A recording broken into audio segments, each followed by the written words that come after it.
Hello, my name is Babatunde Ibrahim. I am an architectural designer with experience in residential, healthcare, and community architecture. Today I'd like to take you through my process of how I go from concept to fully realized building design. Now, due to the amount of decisions that need to be made and the amount of elements we need to actually include from going from point A to point B, I'd explain a lot of things at a fairly high level. So in case you see anything during the video and you go, oh, I'd like to learn more about that, please let me know in the comment down below and I'll try my best to get back to you. Okay? Let's get started.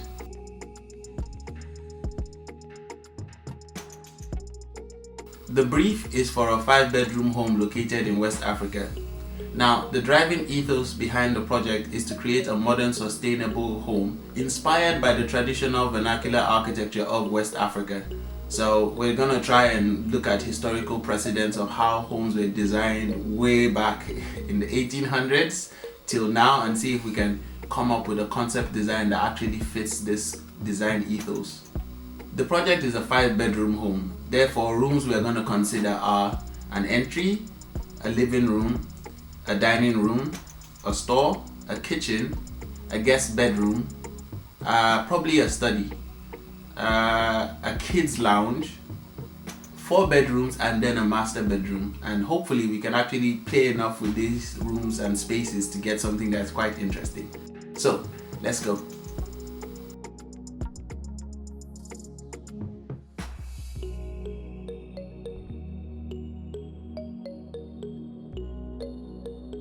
The project is going to be located in Nigeria, West Africa, more specifically the city of Lagos, historically a region inhabited by the Yoruba people of West Africa. It is situated northeast of Festac Town, a federal housing estate designed to house the participants of the Second World Festival of Black Arts and Culture of 1977. In other words, Festac 77.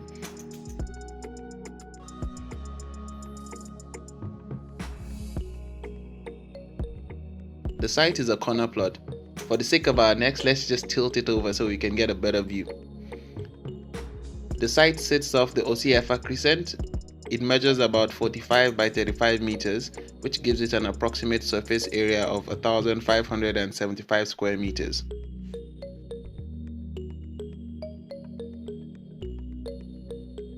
This is a view of the site approaching from the west. As you can see, our neighbors have their guard station butted up against the perimeter fence.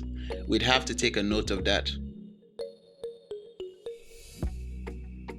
Here we clearly see an electrical line that will do well not to disturb while we carry out our design. This image shows our neighbors will be able to comfortably look into our site. Also, there is a disused telephone pole located on site. I believe this can be removed after consulting with the local planners. I keep looking at this gutter trench, thinking to myself, what can we do with this? Can we change or enhance this? I don't know, we'll just have to wait and see. The amount of vegetation on the perimeter wall gave me an idea about enhancing the perimeter wall to reduce the claustrophobic nature of just having blank walls as a perimeter.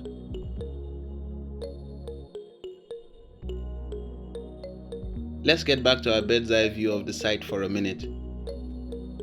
If we draw out the lines and go into 3D, what we see is our site, the main point of access. Now let's overlay a 2x2 meter grid to get some structure and some guidelines established. We create a buffer zone that takes us away from the perimeter walls as well as setbacks recommended by the local design guide. Now I zone out a region dedicated for parking. This zone is roughly 10 by 20 meters, enough to park 16 Toyota Corollas, 5 in a row, 4 rows deep. Now, there is a reason I'm mentioning Toyota Corollas. We'll get to it in a bit, trust me. This divides the site into 2 plots. Plot 1 is our preferred site. Plot 2 can be used for a future development. Now, this could be an Airbnb, a granny flat, or an in-law flat. Maybe, we don't know, but we're just gonna leave it blank for now. we get the spaces for our project or our projects in future depending on what the client decides to do. The massing shown here represents an area we don't want to build in because it's too close to our two neighbors, thereby reducing the privacy we will have. I would like to have a building that has views looking towards an interior central courtyard. I would explain the reasoning behind this in a bit. The preferred site is 16 by 20 meters or 320 square meters. Now, while working on this video, I showed a friend of mine what I was working on, and he said, "How are you going to fit a house on such a small site?" Which made me realize to people that are not within the profession, all these images might as well be hieroglyphics. So for the sake of the people we actually work for, the clients, here's a size comparison. A Toyota Corolla is the world's most popular car, and it can be parked into a space of 2.5 by 5 meters. On our preferred site, that will fit about... Wait, let's have some fun here for a bit. Now go down to the comment and write how many cars you think we can fit onto the space allocated by the red line. It might be something very little, but we might as well have fun while we're here. Have you done it? Okay. Our site can fit 28 cars on that plot. Now, I'm not sure if this comparison works, but if you can imagine 28 cars parked in a single space, that's how much space we have to build this building. I hope this actually helps.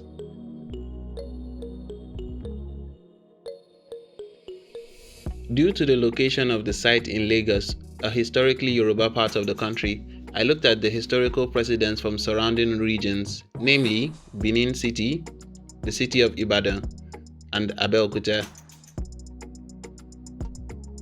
I am trying to draw inspirations from the architectural features shown in the images and illustrations to follow. This is an illustration of Benin City Palace in 1668 by Dutch writer Olaf Dapper. Here I have tried to highlight the large courtyard towards the left of the image, as well as the towers that would have acted as exhaust vents for the hot air within the structure. Here is an illustration of the city of Ibadan in the 1850s. Note the courtyards and narrow building forms. The house with the wide compound is probably one of the early colonial homes built by the British. This is an illustration of a Yoruba compound in 1877 from a book called The Hinderer by Anna Martin. Note the solid external walls and the various openings towards the interior courtyard. This is an illustration of Benin City made by a British officer in 1897. Note the courtyard homes, the main street channel, and the structures butted up against the perimeter walls. This image shows a view along one of the Benin streets, the Benin Royal Quarter, in 1897. This is an aerial photo of Abeokuta in Ogun State, taken in the 19th century. It shows roughly the same style with the courtyard for light and the rooms on the perimeter of the courtyard. This image gives the first-person view of what the colonnade or shading corridor of the West African homes are like. This is going back to the modern day, as I was inspired by the walls I saw around the site that shows a patination on our neighbors' walls. I think it could be quite interesting to see what can be done with paint on the perimeter walls. Now, a couple of points. One, I wasn't able to find any illustrations or images of what the location of Lagos looked like before the arrival of the British or the Portuguese, and given that Lagos is actually a Portuguese name, and most of the images I actually saw from the 1900s till date were buildings that were built by the slaves that went to the Portuguese colony and came back as stonemasons, built in the Portuguese architectural style across Lagos. So I didn't really feel comfortable just slotting that in there and being like, this is what Lagos looked like, because that would be a lie. But if any of you watching this video can tell me more or have like resources that will be helpful for me, please let me know.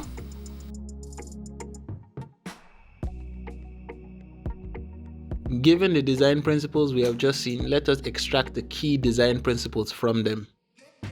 We have the perimeter wall that forms the extents of the compound, the entrance spaces that filter in traffic off the street, the outer wall that acts as a boundary for the home, an inner wall that creates a walkway and boundaries for the courtyard. The rooms that are required, please note that these rooms are indicative only. The columns that hold up the rafters and beams for the thatch roof. The beams that hold up the roof rafters. The rafters for the roof.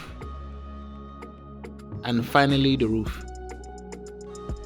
From the research I have conducted, the two external spaces shown could either be a storage space or an outdoor kitchen. Knowing these principles, let's see what we can create design-wise.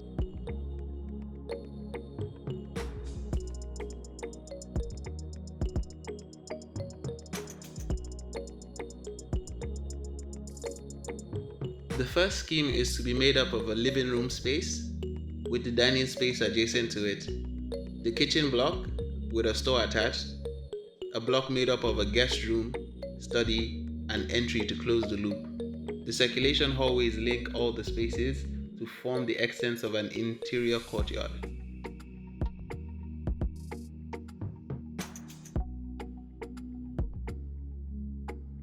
The first floor is made up of a master bedroom block, a bedroom, another bedroom, a terrace to split them up, another bedroom, and finally a shared lounge, all linked by the hallways.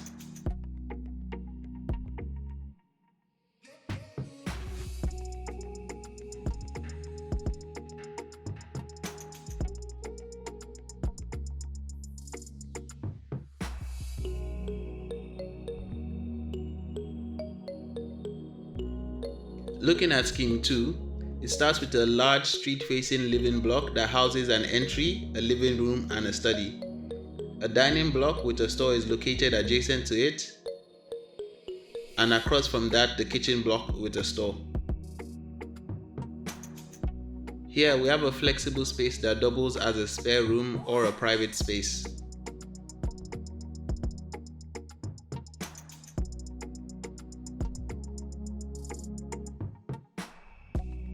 On the first floor, we have 2 bedrooms, a master bedroom, a shared lounge, another bedroom, and 2 more bedrooms, all enclosed by a similar circulation hallway with views into the courtyard.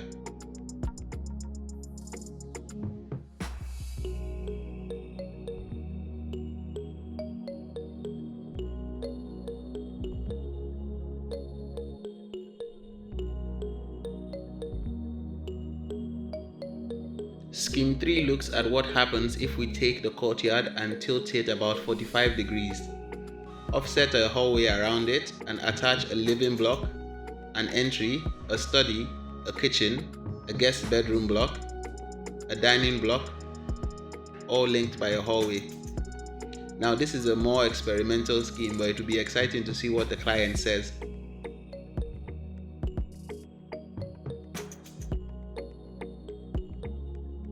As for the first floor, we have a bedroom block, a small lounge, 2 bedroom blocks, a small bedroom, and a large master bedroom, topped off with a terrace.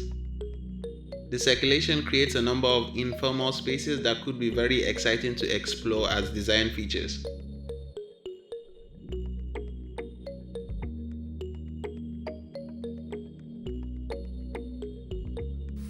So now that we have our 3 massing options, we're going to move to schematic design from concept, which is where we show how these rooms will probably look and the layout of objects or things within this room to kind of develop the design further.